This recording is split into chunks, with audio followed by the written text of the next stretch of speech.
Bab 494, mempertaruhkan nyawa satu sama lain. Seirus lihat Devan dan Nica berpelukan erat. Tidak pelukan yang dipaksakan, tapi pelukan yang sukarela. Terlihat Nica tampak sangat senang. Teknik Hemori tidak memiliki aturan tentang gambar mana yang akan muncul. Kejadian kapanpun bisa muncul sewaktu-waktu. Kejadian yang dilihat Seirus terlihat seolah Devan dan Nica makin dekat karena mereka berpelukan. Saat itu Nica terlihat sangat senang bukan karena dia sudah menyatakan cinta pada Devan, tapi karena dendam di antara mereka berdua sudah selesai. Itu palsu, pasti palsu. Nica pasti sedang mencari cara melumpuhkan Devan supaya bisa diserang tiba-tiba. Seirus terus menggelengkan kepalanya. Seolah Seirus tidak mau menerima kenyataan yang ada di depan matanya. Keduanya punya dendam yang sangat dalam. Tapi Seirus merasa dia melihat di mata Nica ada kenganan, kemarahan dan penghinaan. Nica pasti sedang memaksakan dirinya. Senyum bahagia di wajah Nica barusan sebenarnya tidak dibuat-buat sama sekali. Tapi mana mungkin Nica jatuh cinta pada orang yang sudah membunuh putranya. Mana mungkin Nica akan mengkhianati Seirus. Semua orang mengatakan kalau Nica wanita nakal. Tidak mungkin tidak, tubuh Nica saja sangat seksi. Ketika orang lain lihat, mereka pasti akan merasa kalau Nica adalah wanita nakal. Seirus memang tahu kalau Nica punya nafsu tinggi. Tapi hati Nica sangat setia. Sudah bertahun-tahun Nica bersama Seirus. Nica tidak pernah berpikir untuk berselingkuh. Inilah kenapa Seirus jatuh cinta setengah mati pada Nica. Tapi, yang matanya lihat saat ini benar-benar sulit diterima. Rasanya lebih menyakitkan daripada dibunuh. Seirus sangat marah sampai memuntahkan darah. Kakak Eliana, apa kamu benar-benar mau aku bersama dengan wanita lain? Devan menatap wajah Eliana yang memukau dan bertanya dengan sedikit geli. Tentu saja aku tidak mau, tapi mana mungkin aku bisa mengatur tingkah lakumu. Selain itu, kalau aku tidak membiarkanmu bersama dengan wanita lain, kakak perempuanmu yang lain pasti akan menguliti aku hidup-hidup. Meskipun aku mau, tapi aku tidak bisa. Apa kamu tahu lututku masih gemetar sekarang?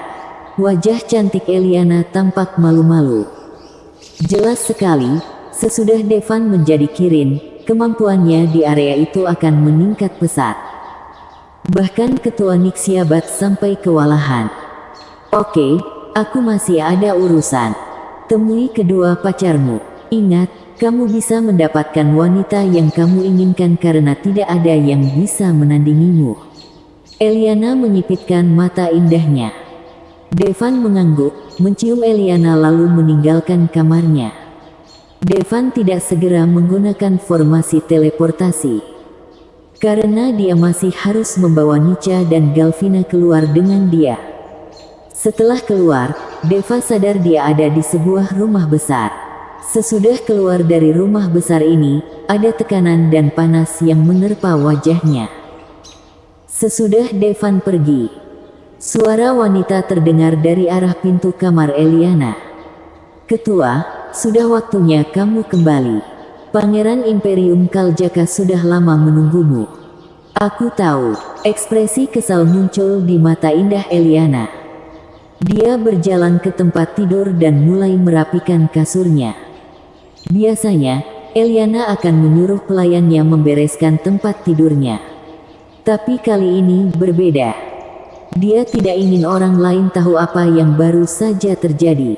Saat Eliana sedang merapikan kasurnya, dia merasakan seperti ada sesuatu yang keras di bawah kasurnya. Dia mengangkat spray dan melihat di dalamnya. Tampak ada kumpulan cincin penyimpanan yang sangat banyak di bawah selimut. Ada hampir 10.000 buah. Dasar Devan konyol. Melihat 10.000 cincin penyimpanan ini, mata Eliana terharu. Tentu saja dia tahu Devan memberikan ini untuknya. Devan pasti ingat ketika Eliana mengatakan dia butuh banyak batu hara. Tapi sebenarnya Devan yang lebih butuh batu hara. Lagi pula, sebagai ketua Nixiabat, tidak mungkin utangnya bisa dilunasi. Dan dia juga tidak perlu melunasi hutangnya. Tapi Devan berbeda. Dia hanya berhutang sekitar 9 juta batu hara. Kalau Devan mengambil setengah yang dia beri pada Eliana, Devan bisa melunasi hutangnya. Tapi Devan malah menyerahkan semuanya pada Eliana. Semburat kebahagiaan terpancar di mata indah Eliana. Inilah kenapa dia mau berlatih teknik Kirin dengan Devan. Setelah bertemu dengan Devan dan memastikan penyakit Devan sudah sembuh, tanpa ragu, Eliana memberikan dirinya untuk kebutuhan Devan. Dia tahu kalau Devan juga akan mempertaruhkan nyawanya demi dia. Bagi Eliana, apa yang terjadi hari ini di luar kebiasaannya. Tapi memangnya kenapa? Di Nixiabat, Galvina dan Nica sama-sama menunggu Devan. Keduanya tidak terlalu khawatir. Bagaimanapun, Devan dan Ketua Nixiabat adalah kakak beradik. Ketua Nixiabat pasti tidak akan macam-macam pada Devan. Tapi para iblis tidak tahu itu. Yang mereka tahu Devan dibawa pergi oleh Ketua Nixiabat. Saat itu, para iblis sangat tenang. Beberapa waktu kemudian, para iblis perlahan-lahan bergerak mendekati kedua wanita itu. Tentu saja mereka tahu kedua wanita ini punya banyak cincin penyimpanan di tangan mereka. Meskipun pada akhirnya mereka berdua memberikan cincin penyimpanan kepada Devan, tapi seseorang melihatnya dengan jelas kalau Galvina masih menyimpan 5.000 cincin di tangannya. Harta sebanyak ini pasti akan mengundang malapetaka. Meskipun Galvina adalah iblis tingkat 5, tapi dia tidak mungkin melawan iblis sebanyak ini pada saat yang bersamaan. Dulu, para iblis takut pada Galvina dan tidak berani macam-macam. Tapi itu karena tidak ada alasan yang cukup untuk menyerang dia. Makanya mereka tidak akan macam-macam pada Galvina. Tapi sekarang berbeda. 5.000 cincin penyimpanan nilainya lebih dari 5 juta batu hara. Belum lagi ada benda lain di dalam cincinnya. Perkiraan kasar mereka adalah Galvina saat ini punya lebih dari 10 juta batu hara. Para iblis bersiap menyerang. Tapi, ancaman yang Devan tunjukkan, membuat mereka sangat takut. Sehingga mereka tidak berani sembarangan mengambil tindakan. Lagi pula, begitu Devan kembali, tidak ada yang bisa menghentikan Devan. Tapi pada akhirnya, nafsu mengalahkan akal. Mereka akan mendapatkan batu hara dengan cara apapun, untuk meninggalkan Nixiabat. Ketua Nixiabat sangat menakutkan. Tapi dia hanya berkuasa di Nixiabat. Kalau mereka bisa keluar, tidak ada lagi yang bisa menghalangi mereka. Kalian tidak usah takut, selama kita meninggalkan Nixiabat, Ketua Nixiabat tidak akan bisa menyentuh kita. Ya, ini satu-satunya kesempatan kita untuk meninggalkan Nixiabat. Galvina sadar ada yang tidak beres. Bulu di wajah cantiknya merinding, dia berkata kepada Nica, "Kak Nica, sebaiknya kamu menjauh dariku. Mereka akan ke sini untuk merampas batu hara." "Galvina, jangan bicara omong kosong, aku tidak akan pergi." Nica menggelengkan kepalanya dengan tegas. Karena ketika dia tidak sadarkan diri, Galvina melindunginya.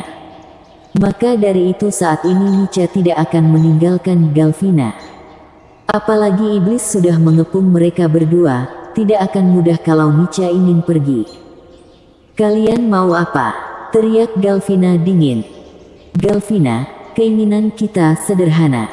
Kita cuma mau pinjam beberapa batu hara," kata iblis tingkat 4 dengan menyipitkan mata. Bersambung.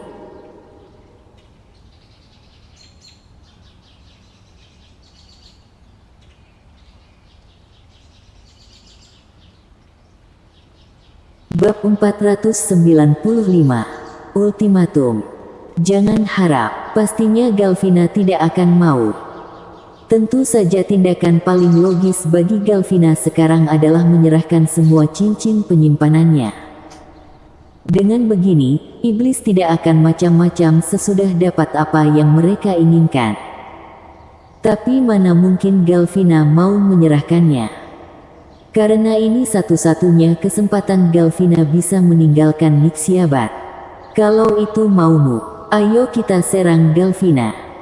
Meski kekuatan tiap iblis tidak sebaik Galvina, tapi kalau dikeroyok iblis, Galvina pasti akan kalah. Siapapun yang berani menyentuh mereka akan kubunuh beserta seluruh keluarganya. Tiba-tiba terdengar teriakan dingin. Kemudian sebuah roulet besar berputar di langit. Ini roulet penentu kematian. Para iblis tahu senjata macam apa ini. Meskipun mereka iblis dan hanya ada kecil kemungkinan bisa meninggalkan Nixiabat, tapi kebanyakan dari mereka punya saudara dan keluarga di luar sana. Mereka tidak ingin keluarga mereka mati. Maka dengan ancaman keluarga mereka akan mati, tidak ada seorang pun yang berani lagi. Kita cuma main-main dengan Kak Galvina. Ketika iblis melihat Devan, mereka langsung ketakutan setengah mati. Iblis langsung melarikan diri tapi Devan tidak mengejar mereka. Sekarang, tujuan Devan selanjutnya adalah meninggalkan Nixiabat. Devan menyimpan lagi roulet penentu kematian. Ternyata benda ini banyak manfaatnya. Bisa dipakai untuk membunuh, tapi juga sangat ampuh menggertak musuh-musuhnya. Devan segera mendatangi mereka berdua. Melihat Devan tidak kenapa-napa, Nica langsung melompat ke pelukan Devan. Meskipun Nica juga yakin ketua Nixiabat tidak akan menyakiti Devan, tapi semua kemungkinan masih bisa terjadi. Aku baik-baik saja. Devan menepuk punggung Nica dengan lembut. Di momen seperti ini, Devan sangat ingin merebut istri orang dan menjadikan Nica miliknya. Seperti kata Eliana, katakan saja pada suami Nica dan minta dia menceraikan istrinya. Kalau orang itu tidak mau, tinggal bunuh saja. Tapi Devan segera menyingkirkan ide konyol tersebut. Galvina, kemarilah, aku akan mengeluarkanmu dari Nixiabat, kata Devan pada Galvina. Keluar dari Nixiabat, tapi jembatan sirat belum dibuka. Galvina agak bingung. Bagaimanapun, satu-satunya jalan keluar dari Nixiabat adalah melalui jembatan sirat. Galvina juga pernah melihat kengerian jembatan sirat. Dia pernah mencoba menyeberangi jembatan sirat. Saat itu, hampir saja dia jatuh. Kalau sampai jatuh dia tidak bisa kembali. Aku punya formasi teleportasi, jadi aku bisa langsung pergi dari Nixiabat, kata Devan. Formasi teleportasi untuk keluar dari Nixiabat. Mata Galvina terbelalak. Dia hanya pernah dengar formasi yang bisa membawa orang ke Nixiabat, tapi belum pernah dengar formasi untuk keluar dari Nixiabat. Kalau tidak, banyak orang akan bebas keluar masuk Nixiabat. Formasi biasa tidak dapat membawa mereka keluar dari Nixiabat. Tapi formasi teleportasi yang diberikan Eliana kepada Devan lebih canggih. Bisa dipakai bahkan di Nixiabat. Nica gemetar ketika mendengar Devan mengatakan mereka akan meninggalkan Nixiabat. Apa mereka akan segera pergi? Begitu mereka keluar dari sini, bukankah dia dan Devan? Ternyata saat ini Nica sebenarnya tidak mau pergi. Maafkan aku Devan, aku membenci diriku seumur hidupku karena tidak bertemu denganmu lebih awal. Nica berkata dalam hatinya. Sesudah meninggalkan Nixiabat, dia pasti akan kembali bersama Seirus. Sekte Chean. Sesudah berhenti beberapa saat, Sekte Failun kembali melancarkan serangan kepada Sekte Chean. Kali ini, ada lebih banyak orang yang berpartisipasi dalam pertempuran dibandingkan sebelumnya. Sebelumnya, banyak sekte yang masih menunggu dan mengawasi. Bagaimanapun, sekte Chean adalah sekte teratas di Capitol. Kalau sekte Chean gagal dihancurkan, suatu hari nanti sekte Chean balas dendam dan mereka tidak akan bisa menanggung akibatnya. Tapi dengan ikutnya sekte Faelum, mereka bisa merasakan kalau sekte Chean akan hancur dalam waktu dekat. Terutama karena ada Odin Nidalanis yang sangat kuat. Orang ini saja mampu mengalahkan semua master terkuat di sekte Chean. Yang membuat sekte Chean menakutkan adalah karena ada banyak master kuat di sekte ini. Tanpa ancaman dari master terkuat mereka, sekte Chean bisa dihancurkan dengan mudah. Maka dari itu, ada banyak sekte yang bergabung. Mereka segera menyerang sekte Chean. Formasi pelindung sekte bisa dihancurkan. Sekte Chean akan menghadapi serangan belasan sekte. Sepertinya dewa akan memusnahkan sekte Chean. Wolfe menghela nafas panjang. Ketua sekte, bagaimana kalau kamu bawa mereka lari? Aku akan hentikan Lannis Velum. Nelisa Chean berkata dengan nada berat. Tapi begitu dia selesai berbicara, dia terbatuk-batuk. Batuknya mengeluarkan banyak darah. Dia sudah pernah menggunakan pil pengorbanan darah sekali sebelumnya, membakar banyak sisa umurnya. Kalau dia bertarung lagi, mungkin dia bisa mati. Sebagai leluhur sekte Chean, Nelisa sudah menyaksikan kebangkitan dan masa jaya sekte Chean. Sekarang sekte Chean akan berakhir, meskipun dia enggan, dia tidak punya pilihan lain. Bibi, kita tidak akan pergi. Sekalipun kita akan mati, kita lebih baik mati di sini, ucap Hestia tegas. Sesudah mengatakan itu, dia mengeluarkan pil pengorbanan darah dan memakannya. Itu benar, kita tidak akan pergi. Eruna, Sonus dan petinggi sekte Chean lainnya berkata dengan berani. Di saat yang sama, mereka juga memakan pil pengorbanan darah. Terlihat jelas kalau mereka siap bertarung sampai mati. Oke, kalian memang pantas menjadi anggota sekte Chean. Hari ini, kita hancurkan sekte Faelum supaya mereka tahu sekte Chean bukan pengecut. Wolfe mengangguk dengan berat. Ngomong-ngomong, biarkan orang-orang di kota Antares meninggalkan sekte Chean melalui jalan belakang. Kita tidak bisa lagi melindungi mereka, kata Wolfe pada Hestia. Sesudah orang-orang sekte Faelum meninggalkan kota Antares, ia mengajak masyarakat kota Antares untuk datang ke sekte Chean. Lagi pula, kalau sekte Faelum menyerang kota Antares lagi, kota Antares tidak akan bisa bertahan. Sekarang sekte Chean pun tidak bisa melindungi kota Antares lagi.